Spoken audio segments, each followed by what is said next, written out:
দেখেন তারেক রহমান কি বলে, ভিডিওটা দেখে যাবেন। থেকে আপনাদের খাওয়া দাওয়ার ব্যবস্থা করা হয়েছে। এই অর্থটি দলের নেতাকর্মীদের চাঁদার বিনিময়ে অর্থটি ধীরে ধীরে গড়ে উঠেছে। সেই ফান্ড থেকে আপনাদের খাওয়ার ব্যবস্থা করা হয়েছে। দয়া করে এই অর্থটি অপচয় হতে দেবেন না।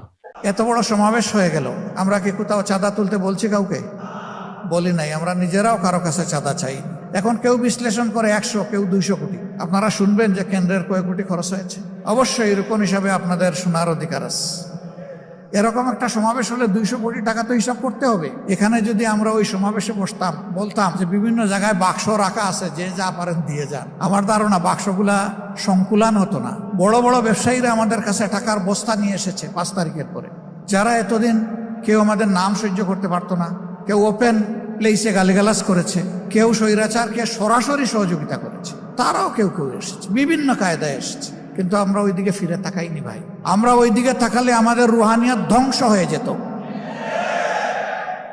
আঠালের মতো লেগেছিল কেউ কেউ 1 কাপ চা খাওয়ার দাওয়াত, যখন সাড়া দিতে পারলাম না বলে যে 5টা মিনিটের জন্য আসবো ওনার বাসায় যদি 1 কাপ চা খাইতে পারি, এটাও সাড়া দিতে পারলাম না। তারপরে বিশাল এক অ্যামাউন্টের প্রস্তাব দিয়ে পাঠাই দিস।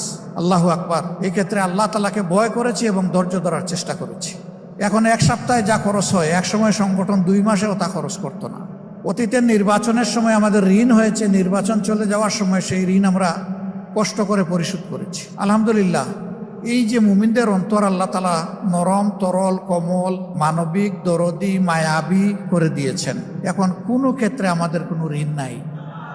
এত বড় সমাবেশ হয়ে গেল, আমরা কি কোথাও চাঁদা তুলতে বলছি? কাউকে বলি নাই। আমরা নিজেরাও কারো কাছে চাঁদা চাই। আমরা আপনাদের মতো সরকার চাই না, আমরা দুর্নীতি মুক্ত সরকার চাই। ইনশাল্লাহ জামাত ক্ষমতায় আসবে।